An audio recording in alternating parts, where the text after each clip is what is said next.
আচ্ছা আপনি কি সরকারের কোনো ভালো কাজ দেখেন না, খালি সরকারেরই সমালোচনা করেন, আমাকে বলে আর কি। তাই আমি বলি যে আচ্ছা ভালো কাজের প্রশংসা করতে হবে কেন?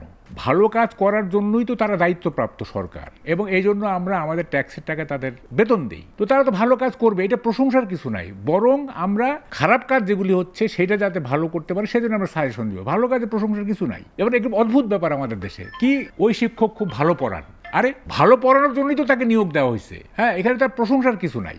এবং এই প্রসঙ্গে আরেকটু বলি যে আমাদের দেশে না সততাকে খুব প্রেজ করা হয়। সততাকে কিন্তু ওইভাবে প্রেজ করার কিছু নাই। সততা হচ্ছে ডিভাইন ভার্চু, এটা হার্ড আর্ন কিছু না, কষ্টার্জিত কিছু না। চোখ থাকলে দেখা যায়, কান থাকলে শোনা যায়, বিবেক থাকলে সৎ হওয়া যায়। এটার জন্য কোনো শ্রম দিতে হয় না, এটা শিখতে হয় না, ঠিক আছে?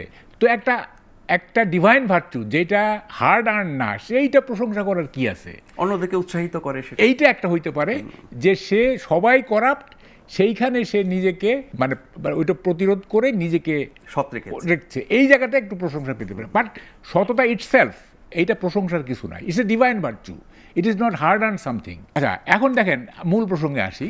সেটা হচ্ছে আপনি তো বলেই ফেললেন যে আমাদের যে মৌলিক অধিকারগুলো সংবিধানে যে মানে রিকগনাইজ, সেগুলোর মধ্যে তো স্বাস্থ্যসেবা একটা। তো এইটা নতুন what is so new about it? হ্যাঁ, এটা তো আমি বুঝলাম না আর কি। এরশাদ সাহেব একটু স্বাস্থ্যসেবা যেহেতু বলছেন, এরশাদ সাহেব আমার কাছে হি ওয়াজ এ গ্রেট রিফর্মিস্ট। আমি পৃথিবীতে দুইজন রিফর্মিস্টকে খুব মূল্যায়ন করি, একটা নেপোলিয়ন আর একটা এরশাদ। আপনি বলবেন যে সারা পৃথিবীতে আপনি এরশাদের বাইসে নিলেন ওষুধ নীতির জন্য।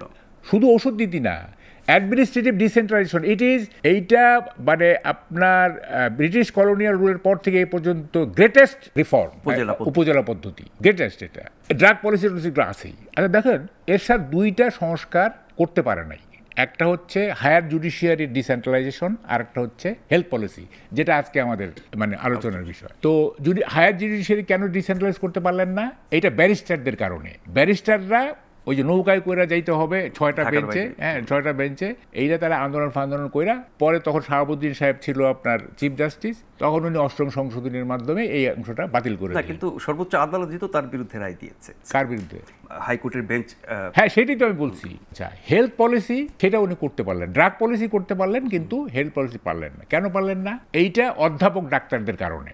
এই যে মানে প্রফেসর ডাক্তার যারা আর কি, প্রাইভেট প্র্যাকটিস করা যাবে না, তো 1 টাকা দিয়ে টিকিট কেটে স্বাস্থ্যসেবা নিবে, এগুলি ডাক্তাররা বিশেষ করে বিএমএ খুব বাজে রোল প্লে করছে। তখন বাংলাদেশ মেডিকেল অ্যাসোসিয়েশন তারা আন্দোলন করে সেই তাকে এটা করতে দিল না। এই যে নতুন করে হেলথ পলিসি ইত্যাদি এই যে শুনলাম আর কি, বাগাড়ম্বরে যে শুনলাম আর কি, হ্যাঁ এগুলো এরশাদই পারে নাই।